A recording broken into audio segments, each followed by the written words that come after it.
na tomboli maboko pe na tondi nzambe mpo naze na besoin ke batanga kombo na ngai Honoré Ngbanda te me naze na esengo ya koyoka ke discours oyo nazalaka kolobela bino depuis 2001 moto moko azolinga koyoka te 2005 moto azoyoka te 2010 moto azolinga koyoka te 2015 moto azolinga koyoka te lelo oyo ekoti na monoko ya bandeko banso ya bakongolais banso sikoyo bakomi occupation libération résistance esengo mpo na ngai ezali lelo ata nakei nayebi ke etumba ekokontinue mpo etumba wana ezali ya bino etumba wana ekokontinue mpo etumba wana ezali ya bino. La Voix du Patriote du dimanche 13 novembre 2022 à lire sur www.resistancecongolaise.fr.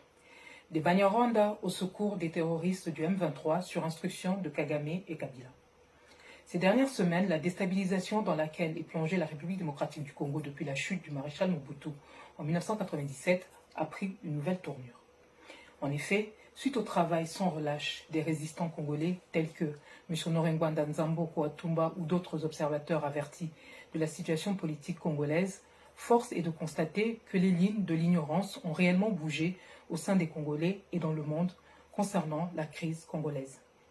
De l'Est à l'Ouest et du Nord au Sud de la République démocratique du Congo, les Congolais commencent enfin à comprendre les véritables causes de l'insécurité dont souffre leur pays et se montrent de plus en plus vigilants.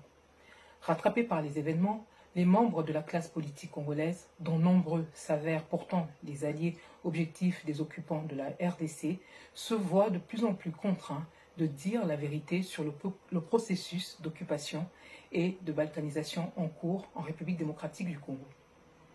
Beaucoup de ceux qui s'étaient tus hier à ce sujet, préférant même parfois vilipender M. Honoré Ngbanda suite aux alertes lancées par ce dernier, se voient désormais obligés d'en parler ouvertement parce que de toute manière, d'autres ont fait le travail à leur place et que les Congolais sont de plus en plus conscients de la réalité.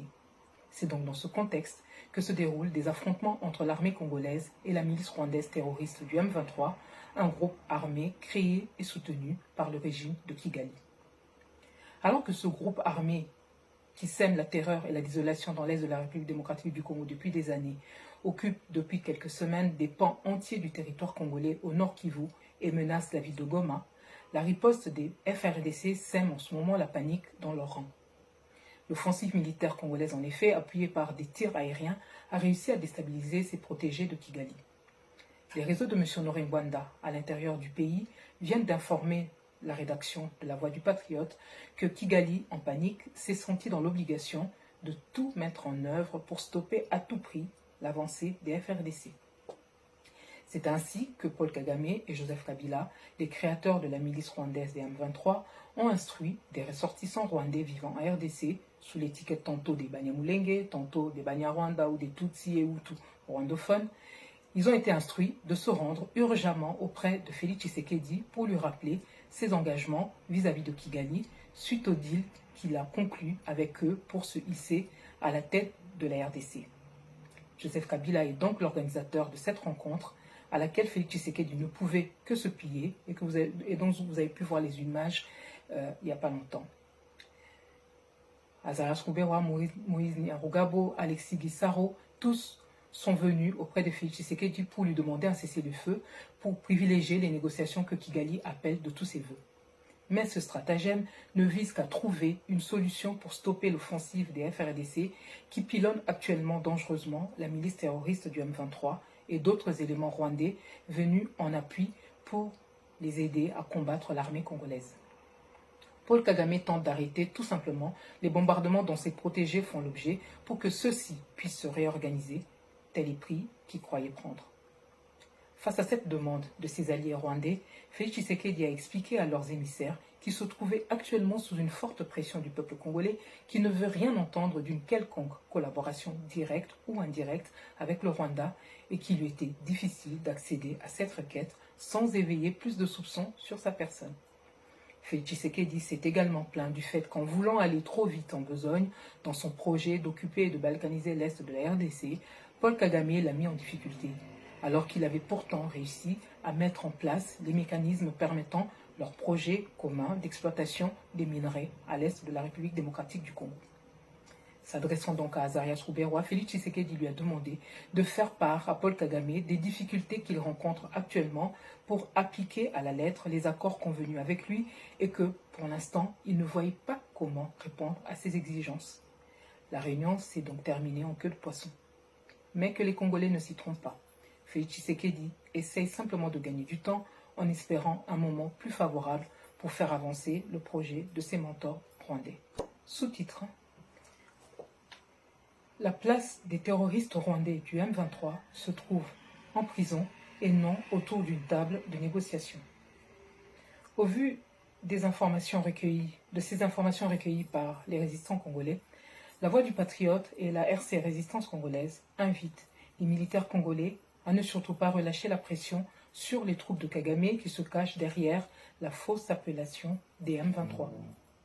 Ces criminels rwandais, dont certains sont répertoriés dans le rapport mapping de l'ONU, que des complices de Paul Kagame en RDC et au sein des institutions internationales étouffent sciemment, jouissent d'une impunité qui n'a que trop duré.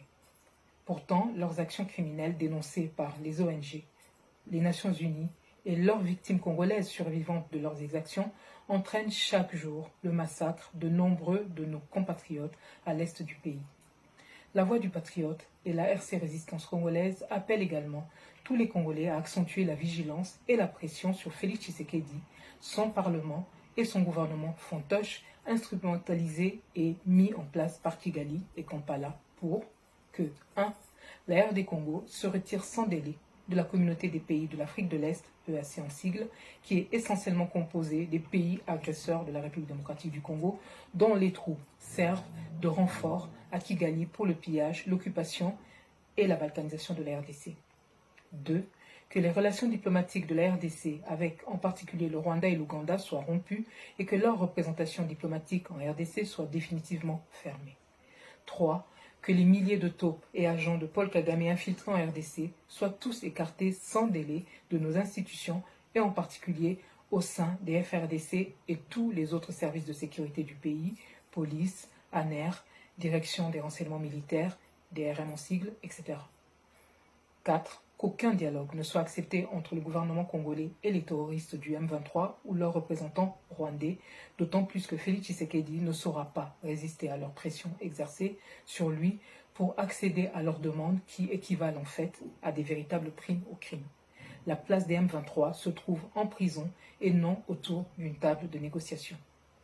5.